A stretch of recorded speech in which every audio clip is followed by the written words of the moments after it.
The 23rd of June 1942, a warm summer afternoon over the Bristol Channel. Oberleutnant Armin Faber, 21 years old, flying Germany's most lethal fighter aircraft, is about to make a mistake that will change the course of World War II. In less than an hour, he'll hand the Allies their greatest intelligence windfall of the air war, completely by accident. But here is what nobody tells you about this story. The internet is full of theories. Some say Faber was an idiot who got lost. Others claim he was defecting to the British, and for 80 years those versions have spread, been repeated, been accepted as fact. But when you actually dig into the primary sources, when you track down the people who knew him, when you read the original interrogation reports sitting in the National Archives, you discover something completely different. Something that makes this story even more extraordinary. So what really happened that day over Wales? And how did one navigation error deliver Nazi Germany's most advanced fighter directly into Allied hands? Let me set the scene for you. By June 1942, the Focke-Wulf 190 had become a nightmare for Allied pilots. For 8 months, this aircraft had been systematically destroying RAF fighters over France. British pilots who'd survived the Battle of Britain, experienced veterans with hundreds of hours of combat time, were being shot down by an aircraft they simply couldn't match. The Spitfire Mark V, Britain's frontline fighter, was outclassed in almost every category. The Fw 190 was faster in level flight. It could outdive any Allied fighter. Its roll rate was revolutionary and its firepower devastating. 4 20mm cannons and 2 machine guns could tear apart a Spitfire in a 2-second burst. Squadron leader James Edgar Johnson, who would become Britain's top-scoring ace, encountered the Fw 190 in early 1942. He barely survived.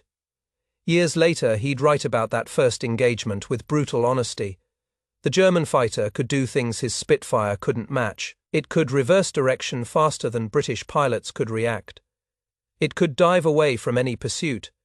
For the first time in the war, RAF Fighter Command faced an opponent with comprehensive technical superiority. The statistics were terrifying. In the first half of 1942, RAF losses over France climbed dramatically. Experienced pilots were dying, and Allied intelligence desperately needed answers.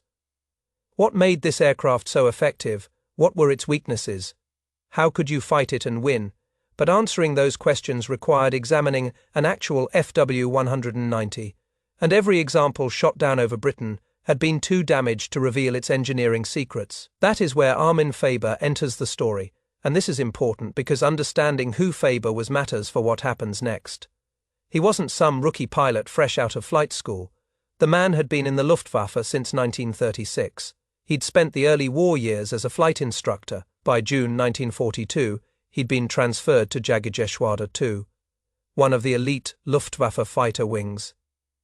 He'd accumulated over 1,000 flight hours. He'd flown 17 combat missions. This was a trained, competent, experienced pilot. On the morning of the 23rd of June, RAF Bomber Command launched a daylight raid against Morlake Airfield in occupied France. 6 Boston light bombers, escorted by 3 squadrons of Spitfires from the Free Czech Wing Standard operating procedure. The Bostons would hit the target at low altitude, the Spitfires would provide cover, and everyone would race back across the channel before the Luftwaffe could scramble in force. At Morlakes, 7 Staffel of Jagergeschwader II was on readiness. Some of the pilots were playing handball when the alert came through. Scramble. Incoming raid. They ran for their aircraft. Faber, as the adjutant, wasn't supposed to fly this mission. But one of the Fw 190s developed engine problems during startup. These early models with their BMW 801 radial engines had chronic overheating issues. So Faber took the spare aircraft and joined the formation. Here is where the German radar system gave them a massive advantage. British bombers were already heading north, mission complete, racing back to England. The Luftwaffe controller vectored the German fighters directly into their path. Perfect intercept geometry, high-altitude advantage. The Spitfire escorts never saw them coming. The attack was swift and brutal. One of the Spitfires took damage, probably from flak at the target. The Czech pilots assigned one flight to escort the damaged aircraft home while the rest continued north, and it was this smaller formation that Faber and his wingman caught over the channel. Now, something happens during this engagement that most people don't know about. Another German pilot, Oberleutnant Rosling, comes screaming in too fast, misjudges his approach, and collides with a Spitfire. The British fighter, flown by Wing Commander Duart, goes down. Duart is killed instantly. Rosling manages to bail out at extremely low altitude. He'll be picked up by German rescue boats later that day, but in that moment, the formations scatter. Aggressive maneuvering, high G turns cloud cover, obscuring the horizon combat disorientation. Faber gets separated from his unit. He is alone, and somewhere during the fight, during all those violent reversals and climbs and dives, he has lost his bearings. Think about what is happening physiologically. He is pulling 6-7 Gs, blood is draining from his brain. The inner ear, which controls spatial orientation, is giving him false signals. He is in and out of clouds. The sun's position is misleading, and here is the critical detail that everyone misses. He thinks he is south of the English coast. Over the Channel, heading back to France, he is actually north of the Devon coast, over land heading deeper into England. Near Exeter, 2 more Spitfires scramble from Bolt Head airfield. During the scramble, 2 of them collide on takeoff. Both pilots survive, but it reduces the pursuit to a single aircraft. Flight Sergeant Tredtenar of 310 Squadron gets airborne and spots Faber above him, climbing for altitude. Faber sees the Spitfire taking off and seizes the advantage. He pulls what is probably an Immelmann turn, comes out of the sun, and engages.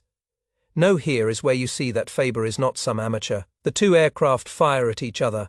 Tredtenar doesn't see any hits on the Fw-190, but Faber, in his later interrogation report, will describe shooting down the Spitfire using only his inboard cannons. Not the heavy 20mm outboard weapons, just the lighter guns that is precision shooting. That is a pilot who knows his aircraft and knows how to use it.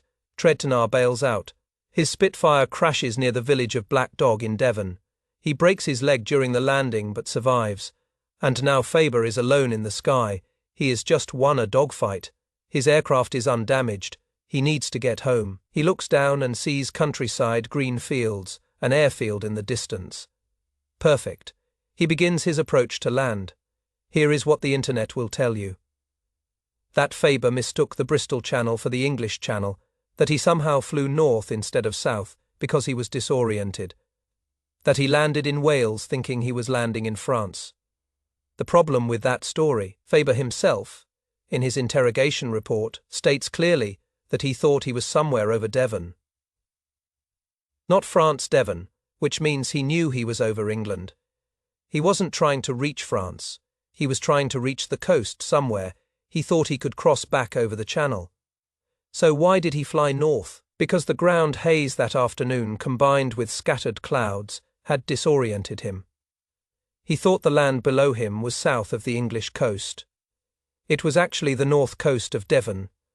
When he saw an unfamiliar airfield and began his approach, he believed he was positioning himself to head south across the Channel. He was actually heading north, deeper into Wales. The compass in an Fw-190 cockpit is right there in front of the pilot. Clear, easy to read, much easier than the compass in a Spitfire. But compasses are useless if you've lost your frame of reference. If you think you are south of the coast when you are actually north, that compass heading will still feel correct. You are navigating based on a mental map that is rotated 180 degrees from reality. Faber lines up his approach to RAF Pembrey. The gear comes down, flaps extended. A smooth landing, he rolls to a stop near the control tower, engine shut down, canopy back. He climbs out of the cockpit, pulls off his leather helmet, looks around at the unfamiliar buildings, and that is when he sees them. Spitfires on the flight line, RAF uniforms running toward him. Not Luftwaffe grey, Royal Air Force blue. His blood runs cold. In that instant, Faber realizes what he has done. He has landed in enemy territory and worse. Much worse, he has just delivered a brand new FW-190 directly to British intelligence. He tries to restart the engine too late. RAF personnel surround the aircraft. Within minutes, he is in custody. Within hours, British intelligence officers are examining the most advanced German fighter ever captured intact. Now here is a question that probably occurred to you. Why didn't Faber destroy the aircraft? German pilots had standing orders. If you find yourself over enemy territory and have to land, you destroy the aircraft. Belly landing, crash it, bail out and let it crash. Anything to prevent capture. Faber had those orders. He'd personally delivered those orders to his squadron just weeks earlier, when the FW-190s were first deployed. The aircraft must not fall into enemy hands, so why did he land safely? Because Armin Faber had already survived one serious flying accident. He'd been injured badly enough that he was extremely reluctant to bail out or risk another crash. In his interrogation, he mentions this previous accident. He made a calculated decision: save himself. Save the aircraft, accept capture, rather than risk death. Was he defecting? Absolutely not. Later in the war, Faber will fake epileptic seizures to get himself repatriated back to Germany through a prisoner exchange. If he'd been trying to defect in 1942, why would he fight so hard to get back to Germany in 1944? The evidence doesn't support defection. This was a navigation error, pure and simple. A competent pilot who got disoriented, made wrong assumptions about his position, and paid the price. At RAF Fighter Command Headquarters, the reaction bordered on euphoria. Air Chief Marshal Sholto Douglas immediately ordered the FW-190 transported to the Royal Aircraft Establishment at Farnborough. Every aspect of the machine was to be documented, measured, tested. Within 48 hours, Britain's top aviation engineers were crawling over Faber's aircraft. What they found explained everything. The FW-190 was a masterpiece of brutal functional engineering. While the Spitfire represented elegant aerodynamic design, the FW-190 embodied raw combat effectiveness. Its BMW 801 radial engine produced 1,700 horsepower, compared to the Spitfire Mark V's 1,470. But power wasn't the whole story. The most devastating advantage was the roll rate. The FW-190 could snap from one bank to the other faster than any Allied fighter. In a turning dogfight, when a Spitfire tried to follow an FW-190 through rolling maneuvers, the British fighter simply couldn't keep up. The German pilot could reverse direction, gain angles, and line up a killing shot before the Allied pilot could react. Captain Eric Brown, the legendary British test pilot, flew the captured FW-190 extensively. His assessment was stark. The ailerons were light and responsive at all speeds. You could throw this aircraft around the sky with almost no effort. The Spitfire required muscle and finesse. The FW-190 responded to thought.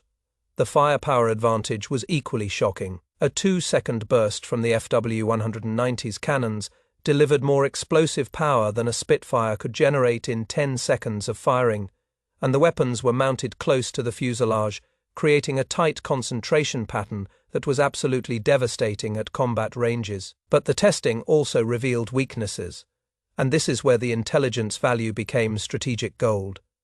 The FW-190's radial engine, while powerful, created serious cooling problems at high altitude. Above 20,000 feet, performance fell off dramatically. The engine struggled in thin air, overheating became a constant issue. Meanwhile, the Spitfire's Merlin engine, designed for high-altitude operations, actually performed better as altitude increased. The heavy weight that made the FW-190 a superior dive bomber also made it less maneuverable in sustained turning combat. It could out-roll a Spitfire, but it couldn't out-turn one in a prolonged engagement. If an Allied pilot could force an FW-190 into a sustained horizontal turning fight, the advantage shifted. Most critically, American engineers discovered that the FW-190's controls became extremely heavy at high speeds. In a dive exceeding 400 miles per hour, the pilot needed significant physical strength just to pull out. This created a vulnerable moment. if an Allied fighter could pursue an Fw-190 through the initial dive and catch it during the pull-out, when the German pilot was fighting his own controls, attacks became feasible. British intelligence immediately began distributing tactical bulletins to RAF squadrons. But they also did something crucial for the war's outcome. They invited American test pilots to Farnborough. The United States had just entered the war. American fighter groups were forming, training, preparing to deploy to Europe, and now they had access to Germany's secret weapon. Major Kashoff was one of the first American pilots to fly the captured Fw-190. His report was distributed to every fighter group preparing for combat in Europe. The assessment was blunt. The Fw-190 will beat any Allied fighter below 20,000 feet if the German pilot knows what he is doing. Our advantage is altitude. Above 25,000 feet, our P-47 Thunderbolts have the edge. Force them high, and we win. Let them dictate low, altitude combat, and we die. That single piece of intelligence fundamentally changed American fighter doctrine in Europe. When P-47 Thunderbolt units began operations in 1943, their tactics emphasized high-altitude combat. Bomber escorts flew at maximum altitude, fighter sweeps operated above 25,000 feet, whenever possible. When German fighters attempted to engage, American pilots would climb, forcing the Fw-190s to follow into thin air where their engines labored and overheated. The captured Fw-190 also influenced American aircraft development. Engineers at Wright Field studied the roll rate advantage and began modifying P-47 and P-51 ailerons to improve responsiveness. The Fw-190's gun placement informed American thinking about weapons concentration. Even the cockpit layout, which German designers had optimized for combat efficiency, influenced American fighter design philosophy. By late 1943, the tactical situation had shifted. American P-47S and P-51 Mustangs were engaging Fw-190s at high altitude where Allied fighters held the advantage. RAF Spitfire Mark 9s, with upgraded Merlin engines, could match the Fw-190's performance across most altitude ranges, and pilots on both sides understood they were flying different aircraft optimized for different conditions. The kill ratios began shifting in Allied favor. Fw-190 losses climbed. German pilots noticed that Allied fighters were no longer making the tactical mistakes that had given the Fw-190 its early dominance. Oberleutnant Josef Priller, a high-scoring Fw-190 ace, commented in late 1943 that American pilots had clearly studied the aircraft. They know not to follow us into rolling scissors. They force us high where our engines labor, they've learned. The captured Fw-190 remained at Farnborough throughout the war, serving as a reference aircraft for evaluating new German variants as they appeared. When the Fw-190D-9 Dora, with its inline engine, appeared in late 1944, Allied intelligence immediately compared it to Faber's captured aircraft. Understanding how German designers had addressed the original model's high-altitude limitations, Armin Faber spent the rest of the war in a prisoner-of-war camp in Canada. He survived and returned to Germany, where he lived until 1976. Luftwaffe records suggest he was initially blamed for the loss of the aircraft, but later assessments acknowledged that combat disorientation could happen to any pilot. The real question was why German intelligence had assumed the British would never get their hands on an intact Fw-190. After the war, aviation historians calculated the impact of Faber's mistake. The intelligence gained from examining that intact aircraft was shared with thousands of Allied pilots through tactical bulletins, training films, and direct demonstration flights. The knowledge influenced aircraft development, tactical doctrine, and operational planning across multiple air forces. Captain Eric Brown, who flew more captured enemy aircraft than any Allied pilot, would later write that Faber's navigation error gave the Allies the Rosetta Stone for understanding German fighter design. Every tactical advantage the Fw-190 possessed was documented. Every weakness was exploited. That single aircraft probably saved more Allied lives than any other intelligence coup of the air war.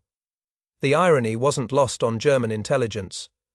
One Luftwaffe officer commented after the war, "We spent months trying to capture a Spitfire Mark 9 intact so we could study its improvements. The British didn't have to try. We delivered our best fighter directly to them." Here is what this story teaches us. Superior technology matters. Germany's Focke-Wulf 190 represented a quantum leap in fighter design when it appeared in 1941. For nearly a year, it dominated Allied aircraft through genuine engineering excellence. But that advantage evaporated the moment Allied engineers could examine the actual machine. No aircraft is invincible. Every design involves compromises. The FW-190's low-altitude dominance came at the cost of high-altitude performance.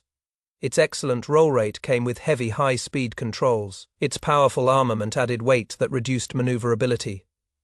Once Allied pilots understood these trade-offs, they could exploit them. Superior intelligence matters more than superior technology. One pilot's momentary disorientation over the English Channel turned Germany's secret weapon into an open book. The FW-190 could have remained a mystery, an invincible opponent that continued slaughtering Allied pilots through psychological advantage as much as technical superiority. Instead, it became a teaching tool that every Allied pilot studied, learned from, and ultimately defeated. One navigation error, one landed aircraft, one intelligence windfall that changed the air war over Europe. That is how a single mistake shifted the balance of power in the skies.